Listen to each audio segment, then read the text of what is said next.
Do I stink? Something stinks. You! Probably me. I wash my phalange. Hi everyone, it's me, Asifa Lahore. I'm back with my bestie, Sergio. Hi! This is our review of episode 3 of RuPaul's Drag Race Season 11. What did you think, Asifa? I thought it was a very good episode overall. I loved it, I loved it, I loved it. It was full of drama, full of shock. So much drama. Full of colour. Lots of colour. I really enjoyed it. So the queens come in. Kahana's left. Kahana's left. Good riddance. Yeah, she was just pretty to look at. And I was like, oh, Kahana, you can do more, babe. And then, you know, they all sit down. They all have a moment. What do you think of that? I thought it was very interesting. I thought Nina West commenting I wanted to win that challenge was quite a forecast to the next episode. Yeah, but you know how the editing always likes to foreshadow. But, you know, she felt that she was kind of, you know, like in the middle of the pack. She wanted to kind of, you know, yes, step up. Yes. So the queens came in. Brooklyn looking fit as always. Yeah, you do have a thing for Brooklyn. Love Brooklyn. They came in, they all got settled around the table, and then Ru comes in. And talks about the mini challenge. What was the mini challenge?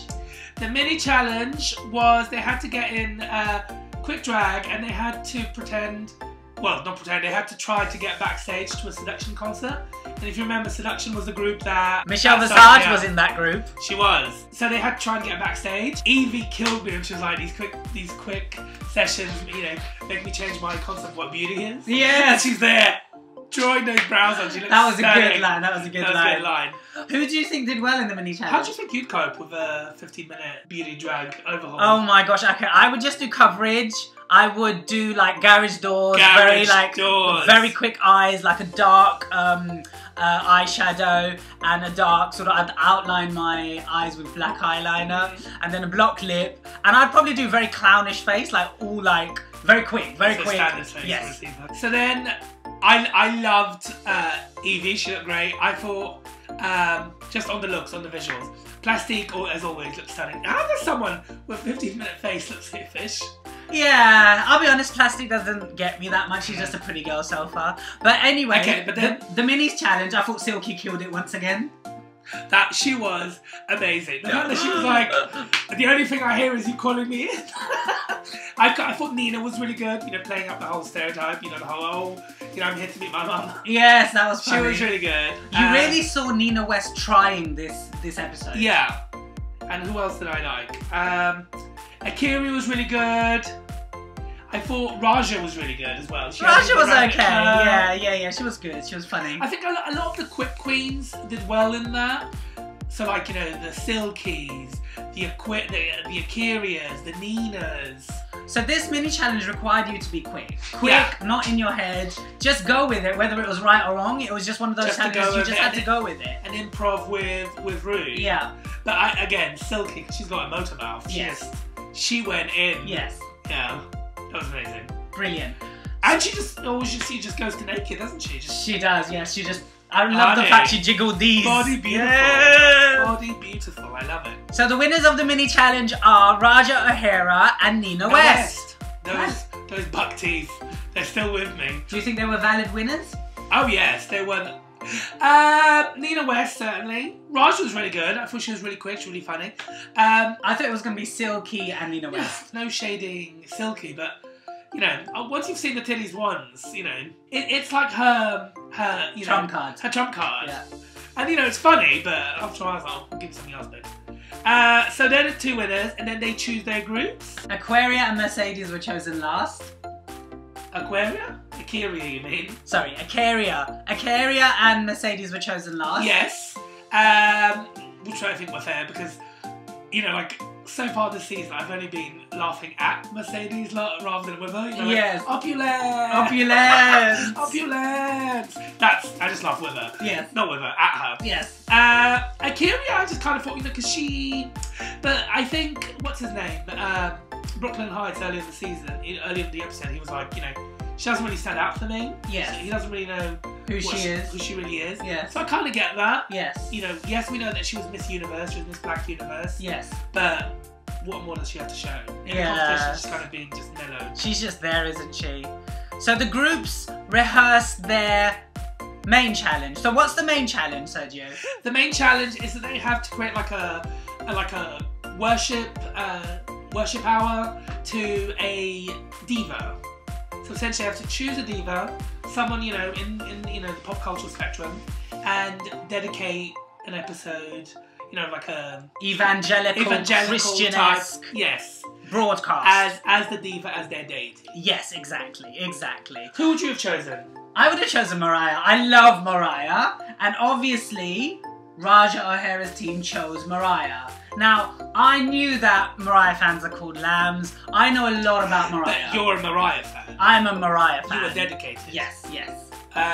And this is the thing, there was like, what, 5 of them, 6 of them in that group? Yes. You'd think that one of them at least would have, like, knowledge of a diva. I don't really understand the point of choosing a diva if you don't really understand, who she is and what she stands for. I didn't get that logic. I thought the team could have done so much more with what knowledge they did have. So, for example, they didn't know that Mariah fans are called lambs. No. RuPaul comes in, tells them about the lambs. They could have really run with the whole lamb thing. Yeah.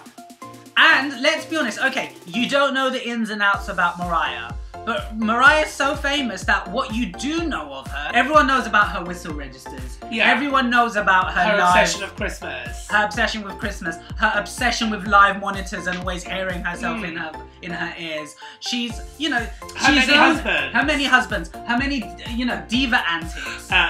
Glitter. Which that group ruined and called it Sparkle. Oh my god. The film was called Glitter. Not Sparkle, honeys. And it's just like, if you're gonna do it, I get that you get nervous, I get that you get caught in your head, but if you're going to commit. And if you don't know, there are so many other divas. I would have done Celine. I would have pushed that group to do Celine because, I'm obsessed with Celine. Yes. But it's like, if you feel you're gonna just float. Yes. Don't do it. Don't do it. Exactly. Don't do it. There are so many divas. And if you do end up committing to someone you're just floating with, then commit fully to that diva. Like, okay, you may, like I said, you may not know the ins and outs of Mariah, but there's so much out there that you do know that you could have just, amplified so much more. The other group, I think, they were I think it was a bit more democratic. They were like, what do you want to do? And they went for the goddess that is Britney. Britney. Do you think Britney is so much more easier to do than Mariah? Not really. I think in equal pop cultural terms, they have been as influential. Sure. And it's not just about the music; it's about the persona. Yes, you can't deny that. Britney has a persona. Britney has had her moments. Totally. Yeah. So I thought they were like really good divas to choose. Yes. The groups then move on to actually shooting their broadcast. And remember, girls and boys and people, it's a live broadcast, which means they can't mess up so much. Well, you only get one chance at it, babes. Well, try not to, at least. So the main hosts of the Britney group were Nina West and Brooklyn Heights. Exactly, and I thought they were amazing. There's real energy. You can see that they're friends. You can see that they've vibed off each other. Yes. They feel comfortable. Yes. And Nina, she was in her element. Yes. This whole Southern lady. Yes. Christian lady. And that voice, it's just, she was committed. She was committed. And she led that group. Totally did, yes. The conversion part of the group fell to Vanjie, who was amazing. Praise to Jesus. Praise to Vanjie. Again, Vanjie kind of did Vanjie amplified, but did it so well and did the conversion therapy so well. Lots of Britney references, lots of song titles. Lots of, she brought out the perfume, the stronger perfume that Britney did. It was amazing. Yeah, but again, she has personality, she has, she has energy, she just went with it. And she really, I thought that bit was really strong. Really strong. And I thought Evie played one of the converted really well. Mercedes was a bit wet. But because Vanjie and Evie were so good, it just wiped out. I think Vanjie was really on the ball when she said that, collectively as a group, we smashed it. We smashed it, and they kind of propped up Mercedes because by herself. Oh, Mercedes was shit by herself. Oh yeah. I want to love her. I want to give her a chance. I just want to push her in the right direction. But I'm like, homegirl, she's a dodgy Denise. That one. Yes. So then that group was ended by a sing-song by Silky and Ariel. Ariel, so far she's just been, the catty queen in the corner, but she really stepped it up. That song that they had was amazing. Yes. And, and I know that Silky had her hesitations about Britney, But, you know, I think they really worked as a group. It was really funny. It was amazing. And what I liked is that Ariel's pushing herself. She just doesn't want to just be known as the Instagram queen. No, she doesn't. And I thought that, you know, that group was really strong. You know, the way they finished it. Just, yeah, like, it was really polished. They really came together. Yes. Now let's move on to the Mariah group. The hosts of the Mariah group were... Scarlett. Yes. Scarlett Envy. Yes. And Sugarcane. Yes. What did you think of Sugarcane and Scarlett Envy as hosts? I think Scarlett was the better of the two. Yes, I think Scarlett was the strongest of the entire group. Oh yeah, she knew what she was talking about. I think she understood Mariah. There was, you know, a bit of a hesitation with her. There was a nervous energy, which I think kind of continued to the rest of the group. Yes. But I think she was the stronger. She definitely was the strongest. I thought Sugarcane let her down a bit. I think there wasn't enough gelling, there wasn't enough bouncing off, and the nervousness sort of showed. And there was a real nervousness in that group. Yes. Okay, and then we have the conversion, and it was Plastique. Plastique was converting Akira. And Akira comes in as like an Ariana Grande fan. Oh, let's talk about that. Ariana Grande. That was a bad choice. I see what she was trying to go, the whole, you know, play up the whole demonic, but... Well, she was playing up the demon within, and also she was playing up the fact that she looked so fish, but sounded so... Man, Asifa. Yes. Like someone I know. Shut up. Do I look mannish today? Oh, you look stunning. Yeah. And then, so yeah, that was a bit, it was a bit awkward. And then the whole, I think because we'd seen the other group, and then, you know, the whole wig reveal from, you know, Ariana Grande fan to Mariah fan. I don't know, it was just... It didn't work. I found myself hiding behind my cushion. I was like... It was very cringe. Yeah. Oh, it was a special choice.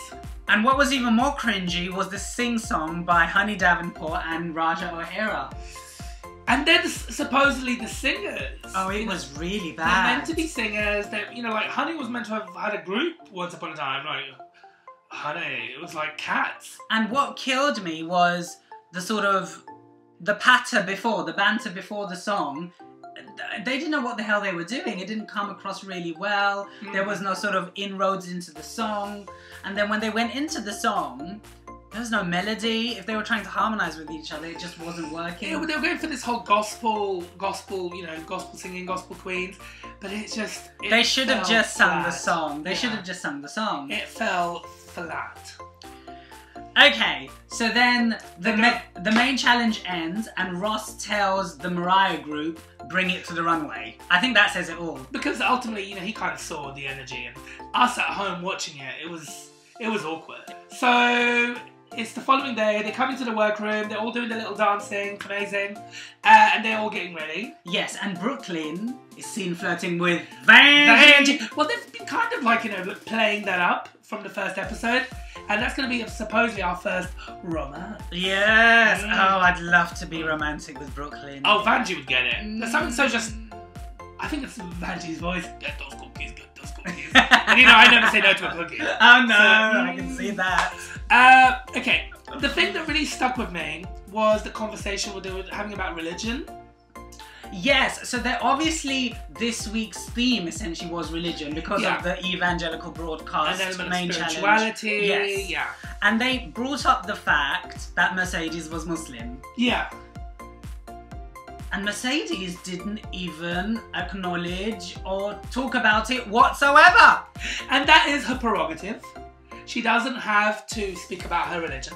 But, you know, the fact that she then kind of withdrew and removed herself from the conversation without really giving a valid explanation. Okay, so from the promos, from all the press releases, we know that she's the first Muslim drag queen and she has, to be featured on the RuPaul's Drag Race franchise. And she has been using that moniker herself. She supposedly proud of being the first Muslim drag queen on the show. But, you know, but then seeing her initial reactions, how she deals with, you know, having the conversation come up, it just feels like such a contradiction. Yes. Now look, I of all people know that religion sexuality and gender, it's all personal to each and every one of us. It's very individual. However, if you're going to go on one of the most popular shows on earth at the moment that actually talks about sexuality, orientation, gender bending, fluidity, etc., religion is going to come into it. And if you're promoting yourself as a Muslim drag queen, honey, you need to represent. You need to represent. And you should use this platform as an opportunity to showcase, you know, what you feel about that religion, what draws you to that religion, why you practice that religion. And I just felt like it was a missed opportunity for, you know, representation. You and me both know that LGBT Muslim South Asian representation is ridiculously low when it comes to mainstream media. And here you've got a Muslim drag queen on a mainstream show who has an opportunity to talk about LGBT Muslim issues, and it's just not biting the bullet. No, and the reality is she chose to go. She could have gone on and not mention her religion. Exactly. She's chosen to mention that she's a Muslim queen. You know, when she came on initially and she was, you know, doing the, you know, the, what's that sound? Yeah, that is, you know, synonymous with, you know, Islamic culture. It is. I mean, it's definitely more synonymous with Islamic African culture. Yes. Yeah. So, you know, there was an element of, you know, she was choosing to bring that in. She was, you know, she was referencing her religion. And when it comes up, she kind of... Do you know, last week we talked about Mercedes and there were these beautiful moments last week. This week I feel like I've done a personal U-turn on her, simply because the issue of being a Muslim and being a drag queen and identifying as LGBT is so personal to me. And when I heard that there was a Muslim drag queen on the franchise, it was such a light bulb moment, and I feel very let down as an LGBT Muslim person. Because here was an opportunity to actually share light into what it's like to be Muslim and LGBT. Yes, and the onus is that these days, you know, the notion out there, the majority of the Muslim community around the world believes that you can't be LGBT and Muslim. And if you're going to go and represent, don't give the stereotype that all LGBT Muslims are just, you know, scared or not happy with themselves, or, you know, can't be both. Yeah, and again, we don't know the experience that she's been through to, you know, for her to, you know, to kind of remove herself from the forefront when it comes to her religion. But I go back to, if you are going to use that platform and out yourself as a person of faith, then at least, you know, when you're being quizzed about it by other queens, actually talk about it and not just run away. Because you're not just representing yourself. And I want to put a disclaimer out there. In the next episode or the episode after, if Mercedes stays, there might be a conversation about religion and her sexuality and her doing drag. So we don't know. It could all be down to editing. But let's wait and see. But as of now, so disappointed. It was a missed opportunity. So let's go to the runway. Let's go to the runway. This week's theme was Fringe. So I just want to confess, when I heard Fringe, I thought, oh, Fringe as in hair fringe. And in the UK...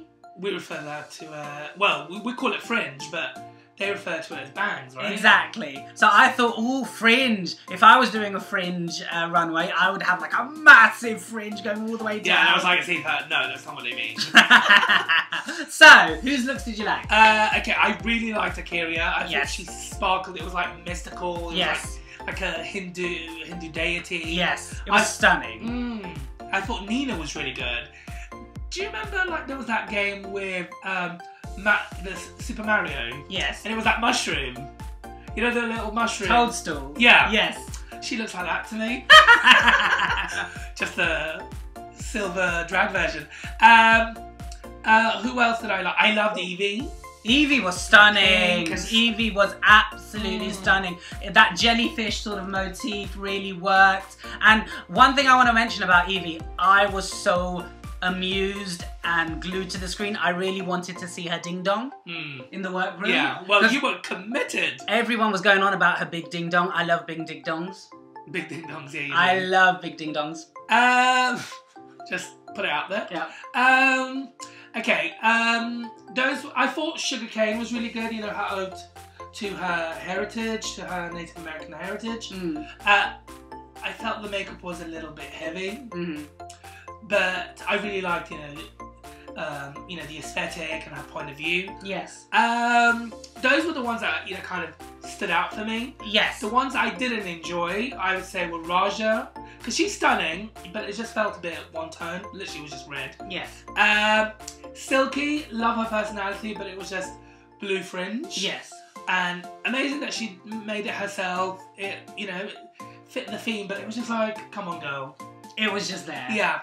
And someone who I was kind of disappointed by was Plastique. You know, it was just standard pretty. Yes. You know, she knows that she's pretty, and I think she's going to kind of rely on that. She seems to be relying on it. Yes. I'll be honest and say this wasn't my best or favourite runway theme. So I'm not really going to focus on who looked amazing. The one person that I thought looked bad was Raja O'Hara. Yeah, it was just monotone. There was no real oomph to it. No, and everything was a bit too red. Like the hair was red, the leotard, the fringe was red. There was no thought behind it. It was standard. Yeah, what did you think of Brooklyn Heights and her, you know, like flower fantasy? She was okay. I thought she looked really good. Brooklyn Heights, I would prefer her out of that so I could see her for real. Okay, so let's concentrate.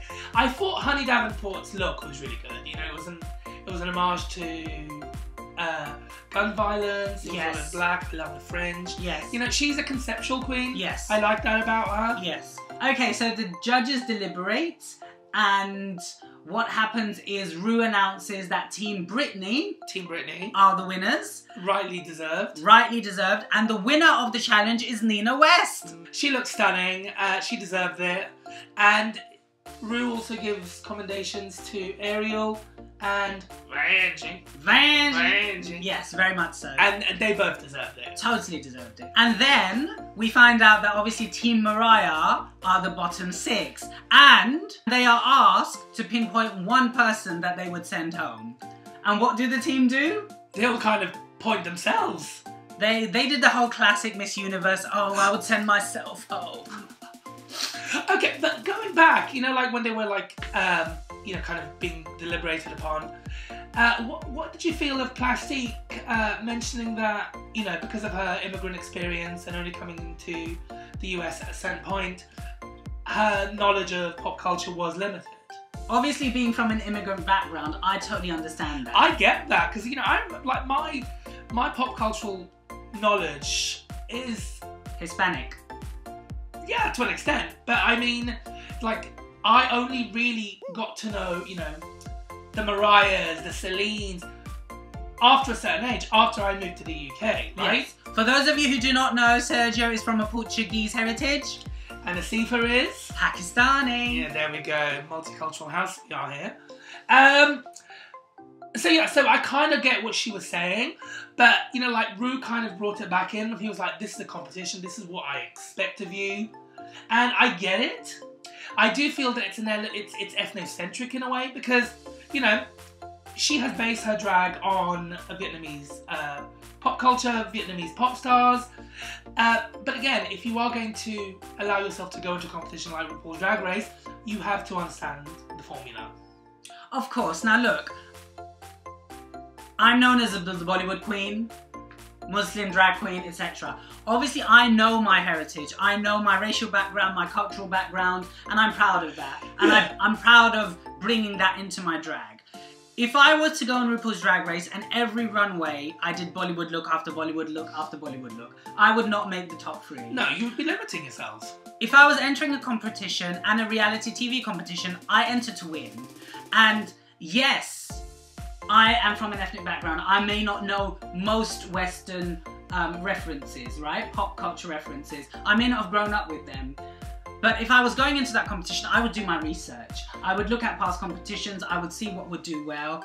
The best example I can give you is that Snatch Game has only ever been won by Western pop culture reference figures. Yeah. Never by Eastern pop culture reference figures. No, yeah, yeah, that's very true. You know, now I obviously, being of South Asian heritage, being of South Asian skin tones, I would automatically think of a Bollywood star to do on Snatch Game. I could probably be safe. Would I win? I don't know, because I don't think the audience which watches Drag Race, which is predominantly a Western pop culture audience, they wouldn't know who the hell, if I were to do Aishwarya Rai or Benazir Bhutto, they would not know who I was doing. No. So potentially I would, you know, do a Western pop culture reference. But just to be, you know, devil's advocate, do you think that simply because the audience doesn't know, would you shy away from actually representing your culture and actually doing someone that actually inspires you? It depends on the challenge and it depends on the runway theme. So, because it's a competition, I'm in it to win it. Yeah. Now, for Snatch Game, I want to win Snatch Game. I don't want to be safe. I don't want to be in the bottom. Yeah. So I will do a Western pop culture reference. However, if the same week the theme is, I don't know, red, yeah, then I would bring out the classic Asian bride look. Yeah. It depends on the moment. This is about being versatile. Yeah, true, but I think there's also an element of education, like we were mentioning with Mercedes earlier.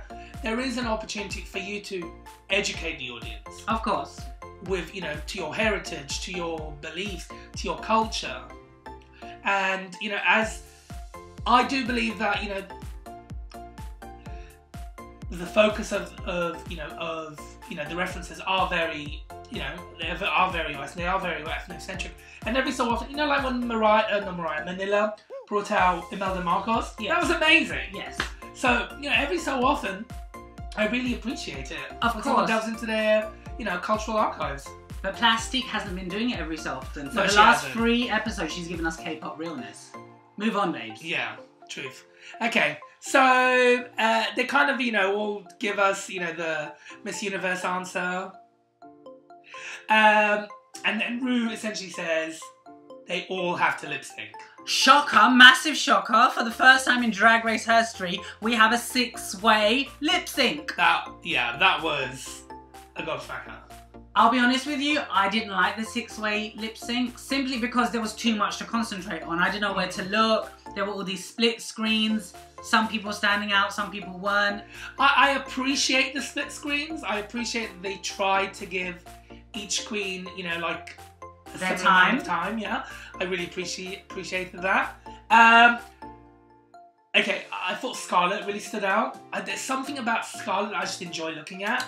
Scarlett has star quality. She does. I thought Plastique was really good. Yes. You know, you could see, you know, the House of Edwards, you know, affiliation. Yes. You know, she was doing the splits, she was doing the head twirls.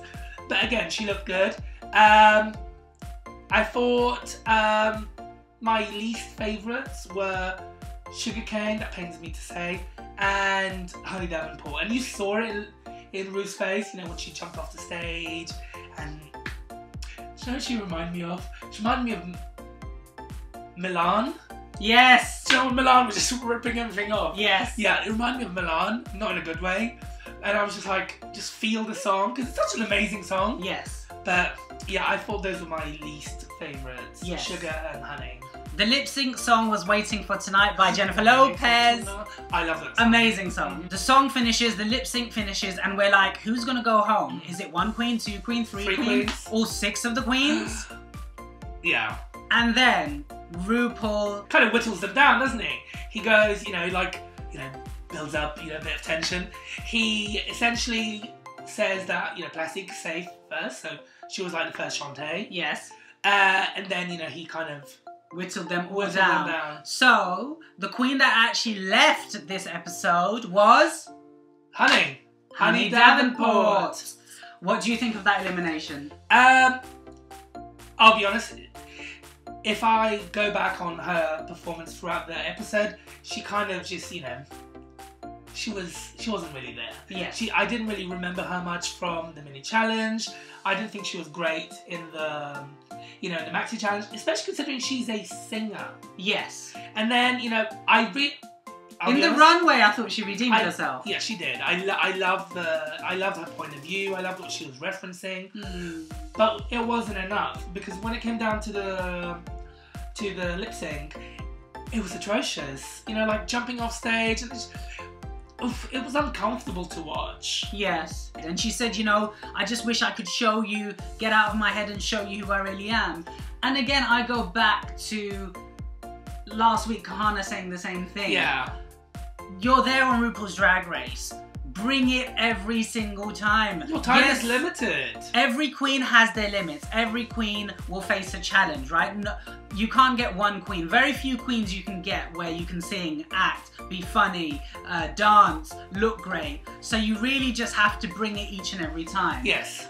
And when she left, she said, don't let your insecurities get in the way of your dreams. And I kind of felt she did that. Yeah. She kind of got stuck in her head. It was a beautiful line to, you know, leave on. But honey, if you're gonna preach, practice what you preach. Amen. And especially considering that she spoke so openly about how making it onto the show meant so much to her, and then it kind of felt like she kind of gave up a little bit. She kind of got stuck in her head. Definitely.